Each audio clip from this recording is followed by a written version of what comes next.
The first thing Olivia Reeves noticed when she walked through her front door was the silence. No TV blaring sports commentary. No clatter of her husband rummaging through the kitchen. Just the hollow echo of her heels against hardwood and the thundering of her own heartbeat. "Ethan?" she called out, dropping her keys in the ceramic bowl by the door, the one they'd bought together on their honeymoon in Greece. That seemed like a lifetime ago now. 7 years of marriage, and yet today, everything had changed in the span of 90 seconds. Her phone buzzed again. The 20th notification in the past hour.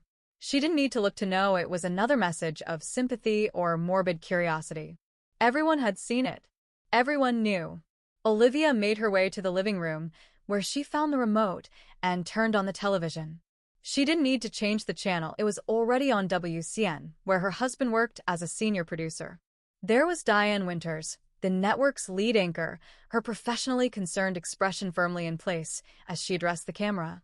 Once again, WCN deeply regrets the technical error during this morning's broadcast and extends sincere apologies to everyone affected. Olivia sank onto the couch, her legs finally giving out. She'd been standing for hours, first in shock in her office break room as co-workers gathered around a television, then in her boss's office explaining why she needed to leave, and finally in bumper-to-bumper traffic as she'd fought to get home. "Ethan," she called again, louder this time, though she suspected he wasn't home. He'd be doing damage control at the network. Or perhaps he was with her. The bedroom door opened, and Ethan appeared, his face ashen, tie loosened, eyes bloodshot. He froze when he saw Olivia on the couch. "You're home," he said, the words barely audible. Olivia looked at her husband, the man whose voice she'd heard this morning through a hot mic, speaking intimate words to another woman during what should have been a standard commercial break. Words that had been accidentally broadcast to millions of viewers across the country. "Everyone saw it, Ethan," she said, her voice steadier than she felt. "Everyone heard you." He took a single step toward her, then stopped. "Liv, I can explain." "Really?" She felt something break loose inside her, a dam of emotion finally giving way. "You can explain why the entire country heard you tell Rebecca that you were counting the hours until you could leave your wife?" Outside, a news van pulled up to their curb. Then another. Camera crews gathering like vultures. Olivia stood, suddenly aware that this was just the beginning. Their private catastrophe had become a public spectacle, and she had decisions to make. "The world is watching now," she said. "So, you better make this explanation good." 6 months earlier. There she is, my brilliant wife. Ethan's voice boomed across their kitchen as Olivia walked in, exhausted but pleased. He was wearing the ridiculous kiss the chef apron his mother had given him last Christmas, stirring something that smelled divine on the stove. "The board approved my proposal," she said, dropping her briefcase and kicking off her heels. "Full funding for the youth literacy program in all 5 counties. Ethan abandoned his cooking spoon and swept her into his arms, lifting her off the ground in a celebratory spin. "I knew they would. They'd be idiots not to. This calls for champagne." He set her down and reached for the refrigerator, pulling out a bottle he must have chilled in anticipation. Olivia felt a swell of gratitude for this man who believed in her so completely. As the director of community outreach for Northeastern Regional Library System, she'd spent months crafting the proposal to expand literacy programs into underserved areas. Ethan had listened to every practice presentation, challenged her on weak points, and helped her refine her arguments until they were bulletproof. "You're going to change lives, Liv," he said, pouring bubbly liquid into 2 flutes. "To my incredible wife, making the world better one book at a time." They clinked glasses, and Olivia took a sip, letting herself fully absorb the moment. At 34, she had a career she was passionate about, a beautiful home in a neighborhood they'd once thought beyond their reach, and a marriage that was the envy of their friends. "How was your day?" she asked, leaning against the counter as Ethan returned to his cooking. "Any more drama with the new executive producer?" Ethan's smile faltered slightly. "Gerald's being Gerald. Thinks shaking things up means moving everyone's offices and bringing in consultants who don't understand news." He shrugged. "But I did get some interesting news. They're considering me to produce the morning show. Ethan. That's huge. It's not a done deal. Rebecca Phillips is also in the running, and she's got seniority. Rebecca from the election night coverage? The one with the... Olivia gestured vaguely to indicate an impressive figure. Ethan laughed. Yes, that Rebecca. Harvard graduate, 3 Emmy nominations. Looks like she walked off a magazine cover. But thanks for reducing her to her physical attributes. Sorry, Olivia said, grinning. Professional jealousy. She's gorgeous and smart. And very aware of both facts, Ethan said, turning down the heat under his sauce. But she's good at what she does. I can't deny that. Well, so are you. And you've put in the hours. You deserve this. Ethan crossed the kitchen to kiss her forehead. You're biased. But I love you for it. That night, they ate Ethan's mushroom risotto at the dining table, a rarity, as they usually ate on the couch watching the news, and talked about the future. The promotion would mean earlier hours for Ethan, but better pay. Combined with Olivia's recent raise, they might finally be able to start seriously saving for the lakeside cabin they'd dreamed of buying. Maybe we should talk about the other thing, Ethan said carefully, refilling their wine glasses. Olivia felt a familiar tension seep into her shoulders. Can we not? Just for tonight? I'm still riding the high from the board meeting. Sure, he said, his smile not quite reaching his eyes. Whatever you want. The other thing had been hovering between them for almost a year. Children. Ethan wanted to start trying. Olivia wasn't ready. Her career was finally taking off, and the thought of stepping back, even temporarily, filled her with dread. She'd seen too many women at her organization return from maternity leave to find they'd been subtly sidelined. Meanwhile, the biological clock that was supposed to be ticking loudly in her ears remained stubbornly silent. It's not a no, she said, reaching for his hand. It's just a not yet. I know, he replied, squeezing her fingers. And I'm not trying to pressure you. I just don't want us to wake up in 10 years and regret waiting too long. We won't, she promised, although in truth, she couldn't be certain. We've got time. In the weeks that followed, Ethan's hours at the network grew longer. The competition for the morning show producer position intensified, with both Ethan and Rebecca putting in overtime to prove their worth. Olivia was busy with her own work, implementing the newly funded literacy program. Many evenings, she returned home to find Ethan's side of the bed empty, with a text explaining he was still at the studio. Other nights, he returned long after she'd fallen asleep, the scent of the office, coffee, and that particular WCN air freshener, clinging to his clothes.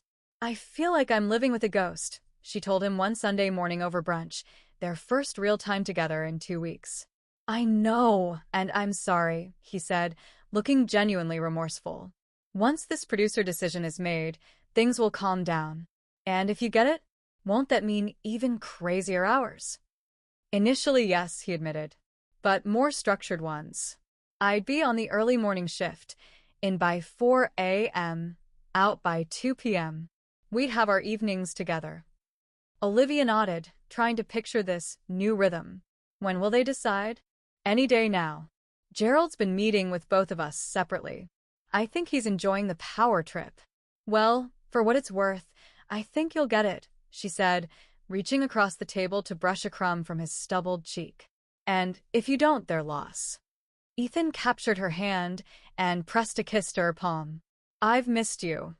Show me how much, she challenged, and breakfast was promptly abandoned as they reacquainted themselves with each other. Later, tangled in sheets and catching their breath, Olivia felt a moment of perfect contentment. Perhaps she'd been overthinking the children question. Perhaps there would never be a perfect time. Maybe. Her phone rang, shattering the moment. It was work, an issue with permits for their first community event. By the time she hung up, Ethan was in the shower, and the thread of possibility had slipped away. 3 days later, Olivia was surprised to come home and find Ethan already there, a bottle of expensive scotch open on the coffee table. You're drinking the Macallan, she observed, setting down her bags. Either really good news or really bad news. Rebecca got the producer job, he said flatly, swirling the amber liquid in his glass. What? That's ridiculous. After all the hours you've put in? Olivia dropped onto the couch beside him, indignation rising on his behalf. Gerald said they valued my work on special coverage and wanted me to focus on developing more primetime specials. Ethan's laugh was hollow. Corporate speak for, we're giving her what she wants to keep her from jumping to another network. Olivia wrapped an arm around his shoulders. I'm so sorry, babe. The kicker is that I have to work closely with her on transitioning some of the projects I've been handling. He drained his glass. Starting tomorrow, I'll be reporting to Rebecca Phillips. That's going to be awkward. No kidding. She didn't even have the decency to look surprised when the announcement was made. Just gave me this pitying smile and said she looked forward to our collaboration. He reached for the bottle. I'm not even sure I want to stay at WCN anymore. Hey, Olivia said firmly, intercepting his hand before he could pour another drink.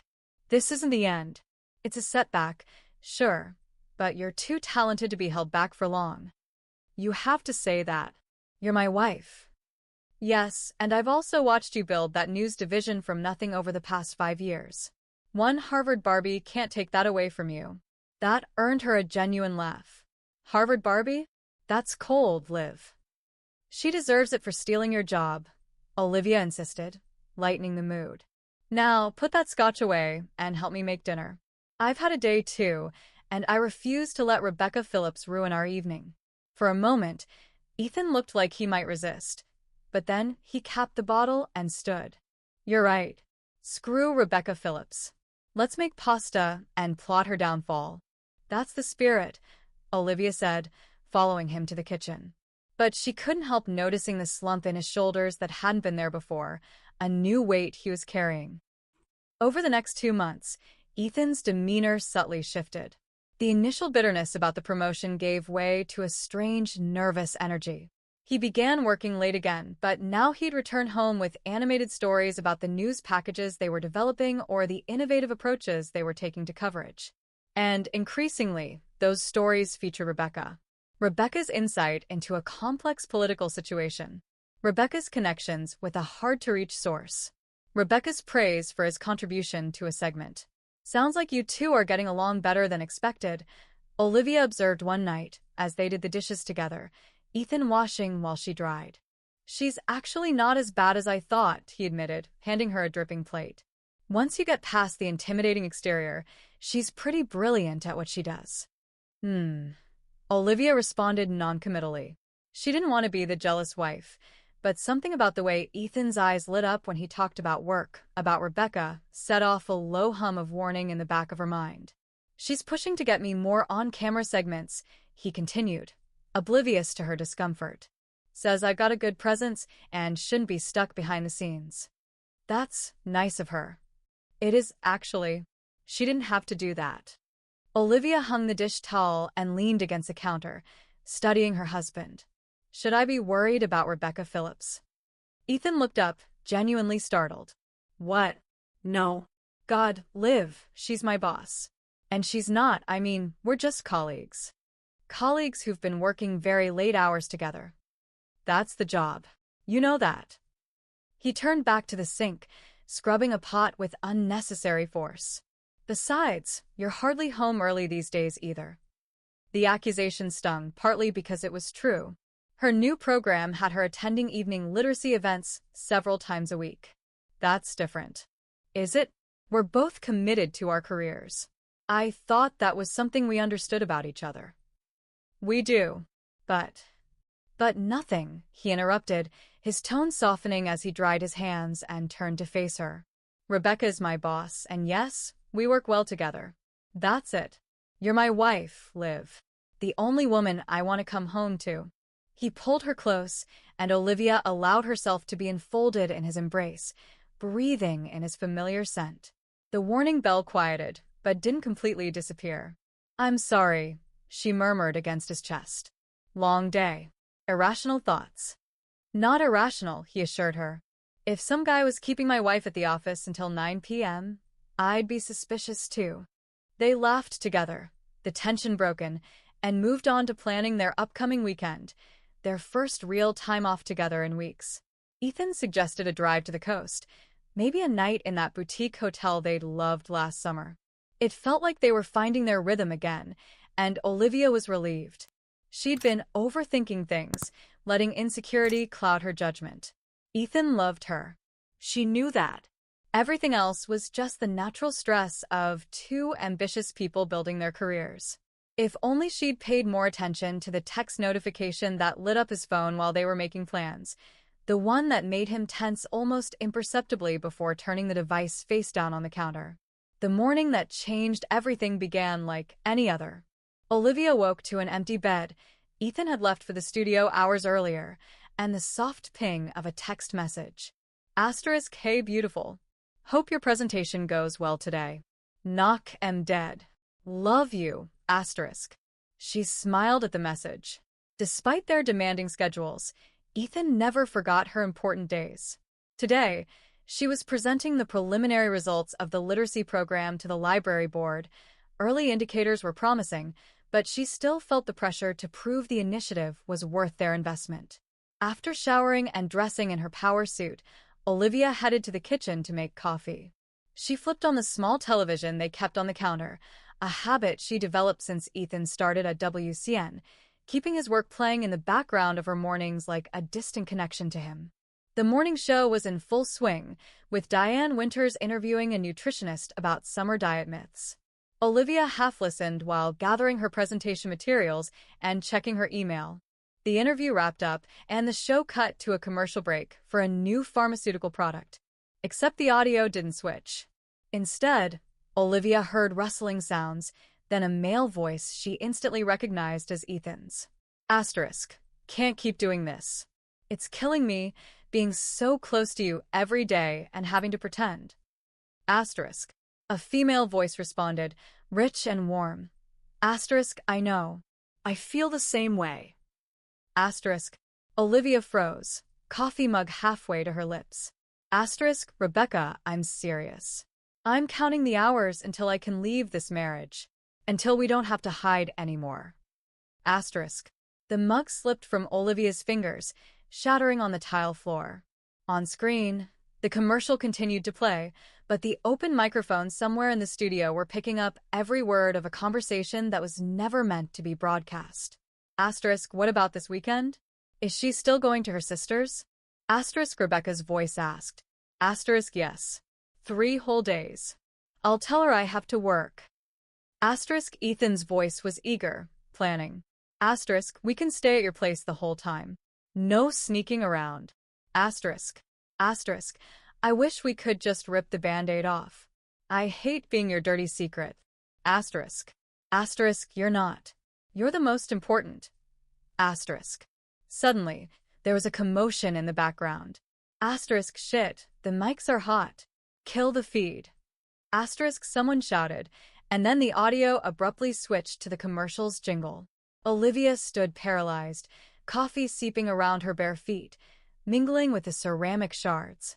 Her phone buzzed on the counter, her sister calling, then her best friend Jessica, then her mother. They'd all been watching. Everyone had been watching. The commercials ended, and the camera returned to the studio.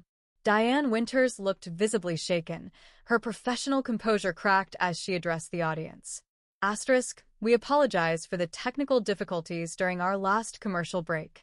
We're experiencing some audio issues that our team is working to resolve. Now, let's move on to our next segment. Asterisk. But the damage was done. Olivia's phone continued to light up with calls and messages. With trembling hands, she picked it up and saw a text from Ethan. Call me now. She couldn't call. She couldn't speak. The room seemed to be spinning around her as the perfect life she thought she had fractured into a million pieces, just like the mug on her kitchen floor. The doorbell rang. Jessica lived nearby and must have come straight over. Olivia heard her calling through the door, but couldn't move to answer it. Instead, she sank to the floor, heedless of the coffee and ceramic shards, and tried to breathe through the pain crushing her chest. Her husband was having an affair with his boss. And now, the entire country knew it before she'd had a chance to process it herself. The morning show continued on the small television, but Olivia barely registered it. Her mind was racing through the past months, recategorizing every late night, every mention of Rebecca, every distracted conversation as evidence of betrayal rather than dedication to his career. How long had it been going on? How had she missed the signs? And what was she supposed to do now that their private disaster had become public fodder? Jessica had stopped ringing the doorbell and was now calling her phone again. Olivia finally answered, her voice hollow. "I'll be right over," Jessica said, without preamble. "Don't go anywhere. Don't talk to anyone, especially not reporters. I'm bringing Anna too." Anna was their friend who happened to be a divorce attorney. "I have a presentation today," Olivia said absurdly, as though that still mattered. "Honey, no one expects you to give a presentation right now," Jessica said gently. "I'm 10 minutes away. Just stay put." Olivia hung up and finally stood, carefully stepping around the mess on the floor. She moved to the sink to wash the coffee from her feet, her movements mechanical. On the television, they were now discussing a tropical storm forming off the coast, as if the world hadn't just imploded minutes ago. Her phone buzzed with another text from Ethan. "Asterisk, please call me." It's not what it sounded like. "Let me explain." Asterisk. Not what it sounded like. There was no ambiguity in, "I'm counting the hours until I can leave this marriage." No possible alternative interpretation of planning a secret weekend together. Instead of calling Ethan, she called her office and in a surprisingly steady voice explained that she had a family emergency and wouldn't be able to give her presentation. Her director, sounding concerned, assured her it could be rescheduled. Olivia wondered if he'd been watching WCN this morning too, if everyone already knew why she was really calling out. By the time Jessica arrived with Anna in tow, Olivia had cleaned up the broken mug and changed out of her coffee-stained clothes. She opened the door to find her friends looking at her with identical expressions of concern and anger on her behalf. "Oh, Liv," Jessica said, pulling her into a fierce hug. "I'm okay," Olivia lied, her voice muffled against Jessica's shoulder. Just in shock. Anna, ever practical, was already scanning the street. "We should get inside. There will be reporters sniffing around soon enough." The three women moved into the house, and Jessica immediately headed for the kitchen to make fresh coffee, while Anna set up her laptop at the dining table. "You don't need to go into lawyer mode right this second," Jessica told Anna. Olivia's barely had time to process what happened. "Better to know her options now before he tries to control the narrative," Anna replied, not unkindly. To Olivia, she added, "You don't have to decide anything today, but information is power." Olivia nodded gratefully. The shock was beginning to wear off, replaced by a cold, clear anger. How much did everyone hear? Jessica and Anna exchanged glances. "Enough," Jessica said. "It cut off after someone realized the mics were live, but they were talking about a weekend together while you're supposedly at your sister's." "A weekend I never planned," Olivia said quietly. "He made that up." Anna's face hardened. "Document everything. Every lie, every suspicious late night, every unexplained expense." "I don't even know if I want a divorce," Olivia said, the word feeling strange in her mouth. Divorce. The end of 7 years together. The death of the future they'd planned. "You don't have to decide that today," Jessica assured her, returning with 3 mugs of coffee. "But Anna's right that you should protect yourself, regardless of what you decide." Olivia's phone rang again. Ethan for the 5th time. She silenced it without answering. "He'll come home eventually," she said. "What do I even say to him?" "Nothing," Anna advised firmly. "Not without understanding your legal position first." "This isn't just legal," Olivia protested. "This is my life, my marriage." "A marriage he was counting the hours to leave," Jessica reminded her gently. "Liv, I know this is brutal, but you heard him. This wasn't a momentary lapse or a drunken mistake. They've been planning and hiding this." The truth of it hit Olivia like a physical blow. Ethan had been living a double life, and if not for a technical error, he might have continued the deception indefinitely. How much longer would he have strung her along while secretly building a future with Rebecca? "You're right," she said, a new resolve strengthening her voice. "I need to understand exactly where I stand. And then I need to decide what happens next." The three women spent the next few hours around the dining table, reviewing finances, property ownership, and legal options. Anna explained the divorce process in their state, while Jessica kept refilling coffee mugs and deflecting calls from concerned friends and family. By early afternoon, when a news van appeared on their street, Olivia had a clear understanding of her situation and the beginnings of a plan. She wasn't going to be a victim, not of Ethan's betrayal, and certainly not of the media circus that was beginning to gather. "I need to go to the office," she announced suddenly. What? "Now." Jessica looked incredulous. "Liv, you're in the middle of a crisis." Exactly. "And I refuse to hide in my house while Ethan and Rebecca control the story." Olivia stood, her decision made. "I'm going to give my presentation, as scheduled. I've worked too hard on this program to let their affair derail it." Anna studied her with newfound respect. "It's not a bad strategy, actually. Shows strength. Focuses on your achievements rather than your husband's infidelity." "It's not a strategy," Olivia insisted. "It's my life. And I'm not putting it on hold because Ethan decided to blow ours up." She went to change back into her presentation clothes, leaving Jessica and Anna exchanging impressed glances behind her. When she emerged, she looked every inch the confident professional. Only the slight redness around her eyes hinted at the morning's devastation. "Will you be okay getting past those reporters?" Jessica asked, nodding toward the window where a small group of media had gathered. "Actually," Olivia said, a glint of determination in her eye, "I'm going to give them exactly one statement. And then they can leave me alone." Before her friends could protest, Olivia grabbed her presentation materials and her purse, squared her shoulders, and walked out the front door. The reporters surged forward, shouting questions about the morning's broadcast, about Ethan and Rebecca, about how she was feeling. Olivia held up a hand, and to her surprise, they quieted.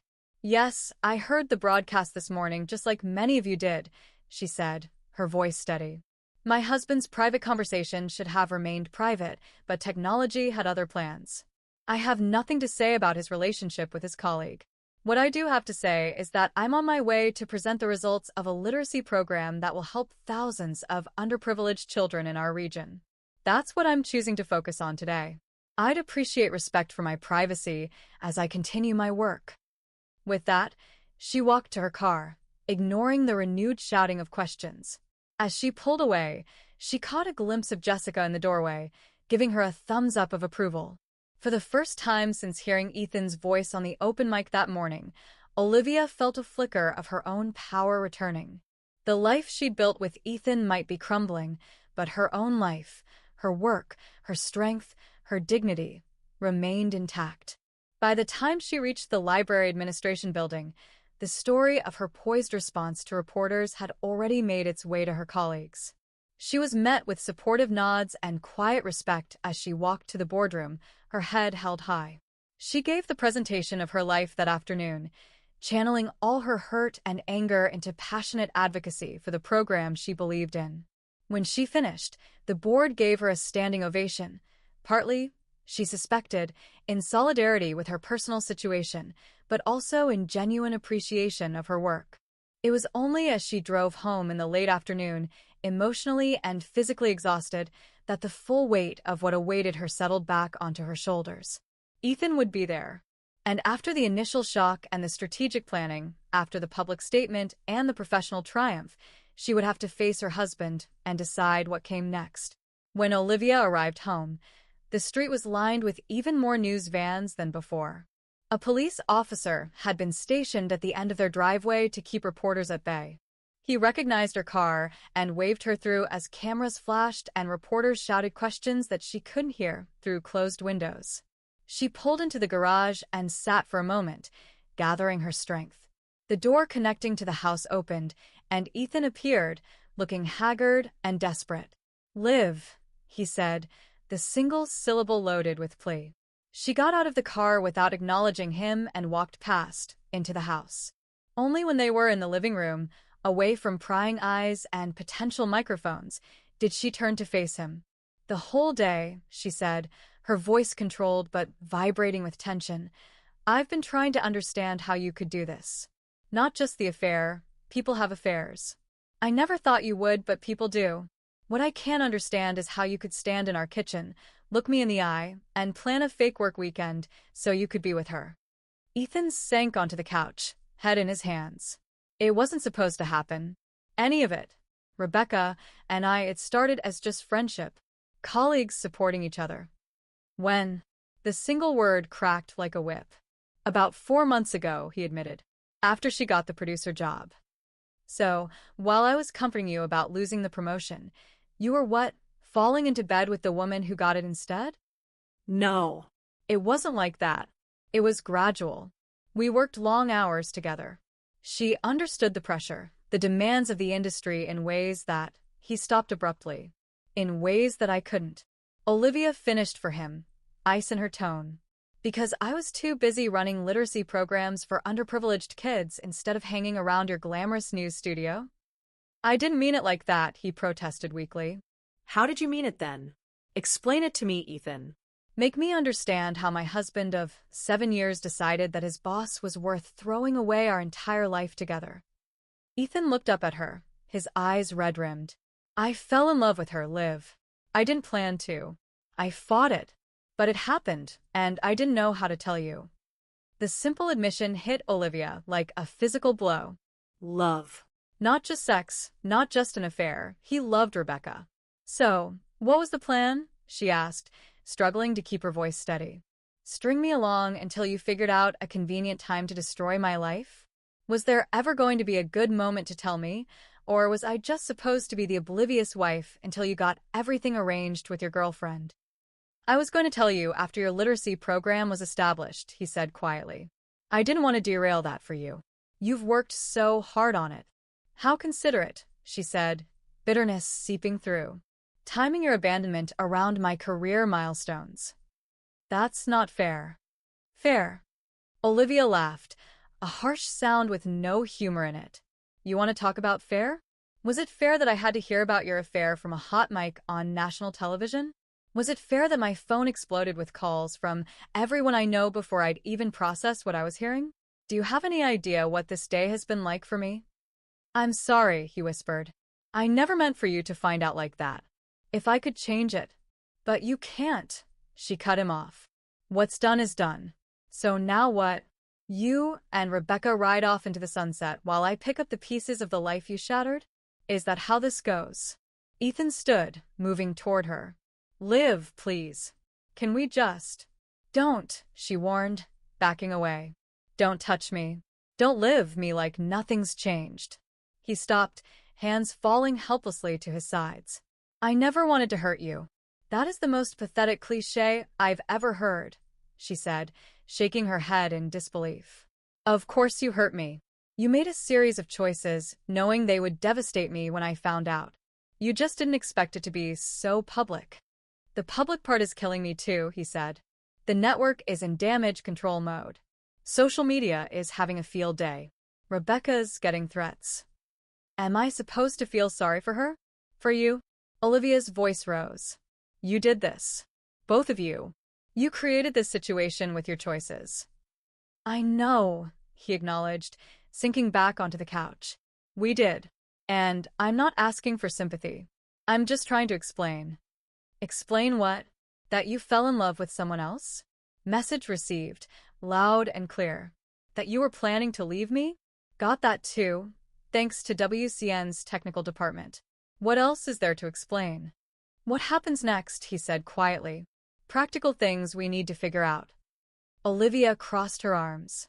Enlighten me. I'll move out tonight, he said. The network has arranged a hotel where media can't get to me. I understand if you want to file for divorce. I won't contest anything. The house, the accounts, whatever you want. How magnanimous of you. I'm trying to do the right thing here, Liv. The right thing? She repeated incredulously. That ship sailed months ago, when you started sleeping with your boss. Don't pretend you've suddenly developed a moral compass. I deserve that, he acknowledged. But I need to know what you want to do about the house. The press won't leave you alone here. You saw them outside. The network offered to arrange security, but... The network, Olivia interrupted, a new wave of anger washing over her. Your precious network that broadcast our private tragedy to the world is now offering security. How thoughtful.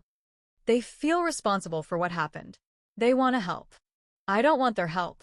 I don't want anything from WCN or from you. She walked to the window, peering through the blinds at the media circus outside. But you're right about one thing. I can't stay here. Not with them camped on the lawn. Where will you go? That's no longer your concern, she said coldly. But unlike you, I'll be honest about it. I'm going to Jessica's for a few days while I figure things out. Ethan nodded, accepting her decision. I'll have my things out by tomorrow.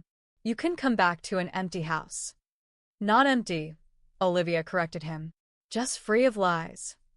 They stared at each other across the room. 7 years of love and trust reduced to this tense standoff. In the silence, Olivia's phone buzzed. A text from Jessica checking in. I need to pack, Olivia said, turning away from him. Liv, Ethan called after her, his voice breaking. For what it's worth, I did love you. I still do, in a way.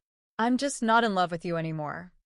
She paused at the foot of the stairs, not turning around. You know what the worst part is, Ethan? I might have respected you if you'd had the courage to tell me yourself. If you'd sat me down and said you'd fallen for someone else, that our marriage wasn't working for you anymore. It would have hurt. God, it would have broken my heart, but at least it would have been honest. I was a coward, he admitted. I didn't want to face your pain, so I kept putting it off. And now everyone knows. Everyone heard you. There's no putting it off anymore.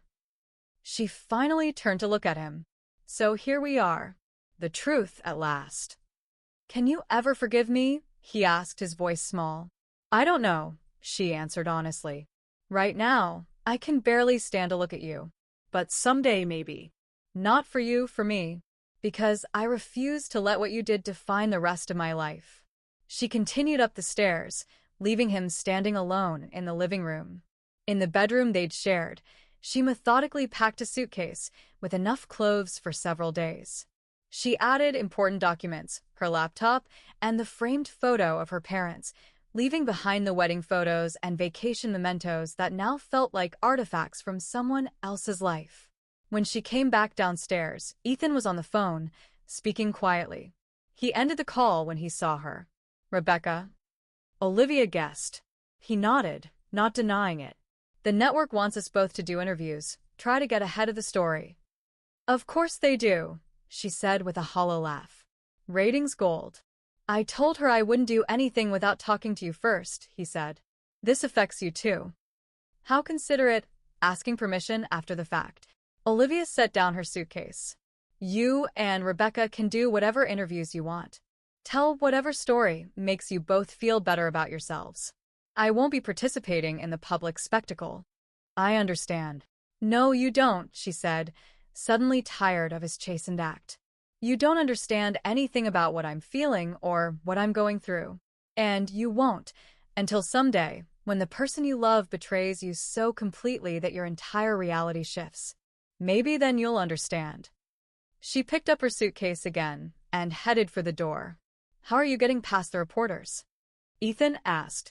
Jessica's coming around back through the Hendersons' yard, Olivia replied. We figured out an escape plan while you were at the studio doing damage control. A flash of admiration crossed his face. You always were better in a crisis than me. Save it, she said, unmoved by the compliment. I'll have my lawyer contact you about next steps. Don't call me. Don't text me. If you need to communicate, do it through Anna. Anna Levinson? She's your lawyer now. She's my friend who happens to be a divorce attorney, Olivia clarified. Yes, she's representing me. Ethan nodded, accepting this new reality. I meant what I said about not contesting anything. Good. Then this can be over quickly, and you can start your new life with Rebecca without any impediments. She couldn't keep the edge from her voice, even as she tried to maintain her dignity. Liv, he started, but was cut off by a text alert on her phone. Jessica's here, Olivia said, checking the message. Goodbye, Ethan. She walked through the kitchen to the back door, pausing with her hand on the knob. For a brief moment, she allowed herself to remember the good times, their wedding day, Holidays spent cooking together in this kitchen, lazy Sunday mornings reading the newspaper in bed. 7 years of love and partnership, ended by betrayal and a technical error. Then she straightened her shoulders, opened the door, and stepped out into the warm evening air.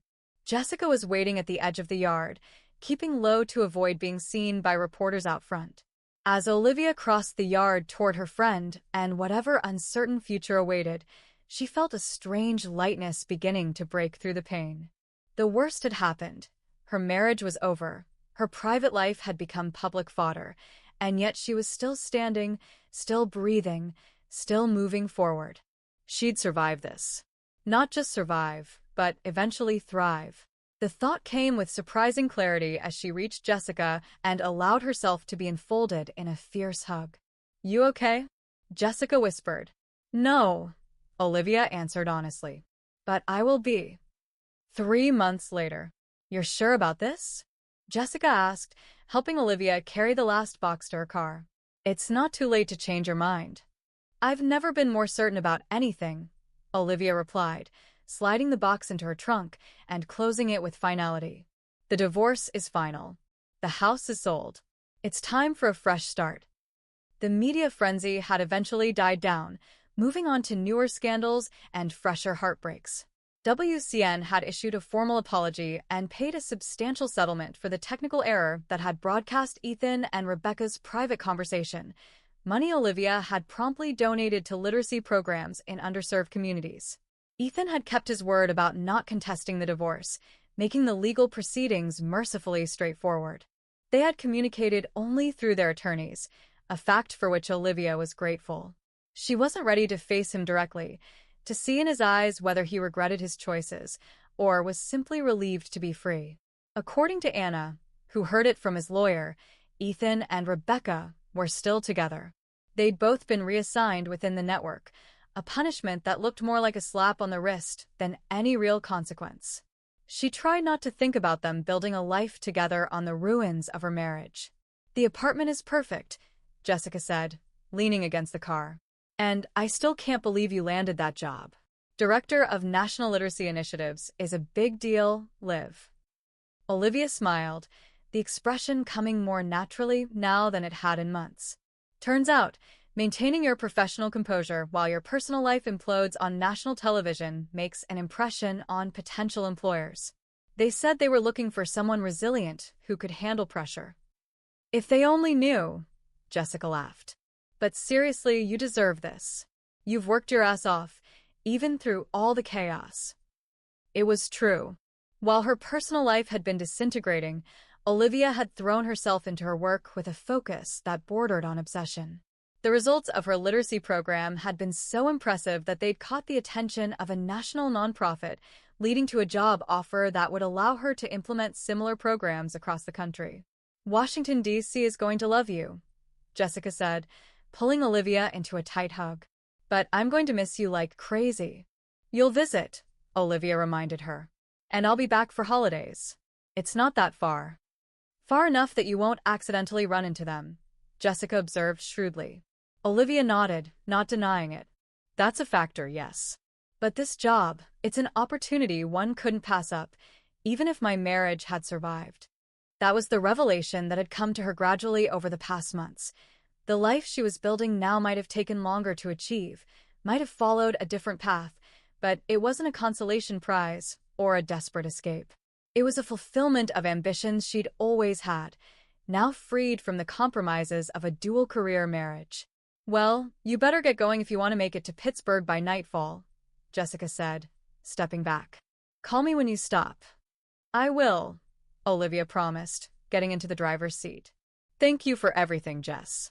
I couldn't have survived this without you." "Yes, you could have," Jessica corrected her with a smile. "But I'm glad you didn't have to." Olivia started the engine and pulled away from the curb, watching Jessica grow smaller in her rearview mirror until she turned the corner and her friend disappeared from view. The city streets were familiar, mapped with memories both painful and precious, but as she merged onto the highway heading east, she felt the weight of the past few months begin to lift. Her phone rang through the car's speakers, the hands-free system she'd installed for the long drive ahead. Hello, Olivia Reeves? An unfamiliar female voice came through the speakers. Yes, that's me. This is Lydia Morgan from the National View. I'm hoping to speak with you about an article we're working on regarding resilience after public scandal. The media, still reaching out, still hoping for a juicy quote about the woman whose husband's affair was accidentally broadcast to millions. I'm sorry, Ms. Morgan, but I don't have any comment on that situation, Olivia said firmly. It's in the past, and that's where it's staying. Actually, the reporter pressed on, we're less interested in the scandal itself and more in how you've managed to not only survive but thrive professionally in its aftermath. Your new position with the National Literacy Foundation is impressive, and many women find your story inspiring. Would you reconsider? Olivia hesitated. She'd refused all interview requests on principle, unwilling to feed the voracious appetite for details about her humiliation. But this seemed different, focused on her professional achievements rather than her personal tragedy. What exactly would this piece entail? She asked cautiously. A profile on your career trajectory, your literacy work, and yes, how you managed to stay focused on your goals despite personal challenges. No questions about your ex-husband or his relationship, I promise. Olivia thought about all the women who might find themselves in similar situations, betrayed, humiliated, forced to rebuild their lives under public scrutiny. Maybe her story could help someone else find their footing when the ground had been pulled out from under them. I'll consider it, she said finally. Send me an email with the details, and I'll get back to you. Thank you, Ms. Reeves. I appreciate your consideration. After ending the call, Olivia drove in silence for a while, watching the familiar landscape give way to rolling hills and open sky. The thought of sharing her story, her real story, not just the salacious headlines, held an unexpected appeal. Perhaps it was time to reclaim the narrative, to define herself not as the woman whose husband cheated on her on live television, but as the woman who refused to let that moment define her life. Her phone rang again, and she almost ignored it, assuming it was another reporter. But the name on the display made her heart skip. Ethan. They hadn't spoken directly since the night she'd left their home. Why would he be calling now, when the divorce was final and all ties severed? After a moment's hesitation, she accepted the call. Ethan? Hey, Liv. His voice was hesitant, almost exactly as she remembered it, though without the easy familiarity that had once characterized their conversations. I heard you're leaving town today. Of course he had. Their social circles still overlapped, despite everyone's best efforts to avoid awkwardness. I am, she confirmed, keeping her voice neutral. I'm on the road now. I won't keep you, he said quickly. I wanted to say congratulations on the new job.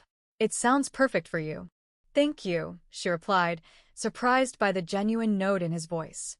And I wanted to say... He paused, seeming to gather his thoughts. I wanted to say I'm sorry. Again. I know it doesn't change anything, and I'm not asking for forgiveness. I just need you to know that I understand now how badly I hurt you.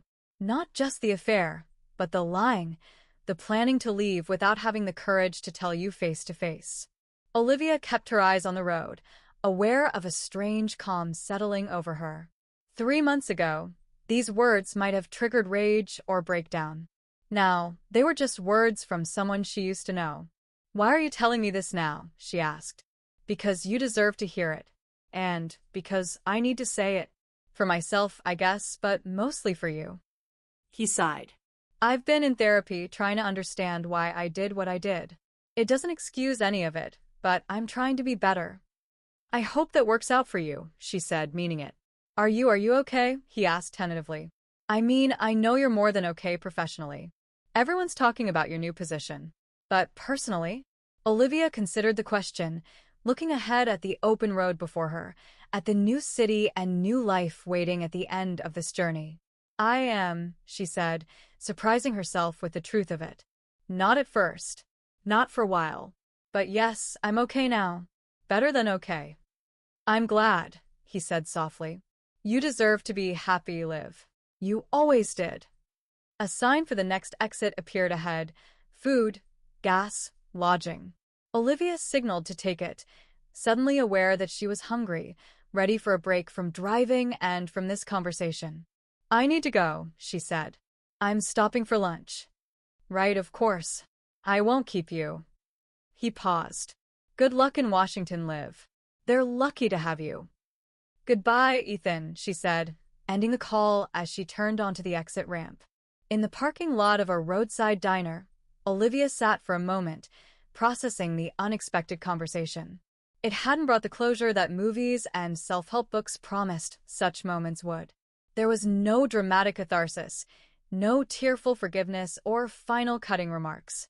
Instead, there was simply acknowledgement of the pain caused, of the lessons learned, of the lives continuing on separate paths.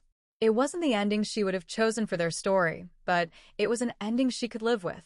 Inside the diner, she ordered coffee and a sandwich, then opened her laptop. She had emails to send to her new employer, arrangements to finalize for her apartment, and notes to review for the literacy initiative she'd be heading. As she worked, the waitress refilled her coffee cup and asked, "Long drive ahead?" "A few more hours," Olivia replied with a smile. "I'm moving to DC for a new job." "Exciting," the waitress said. "Fresh start." "Something like that." "Well, good luck to you, honey. Sometimes those fresh starts turn out to be the best thing that ever happened to us." As the waitress moved away, Olivia considered her words.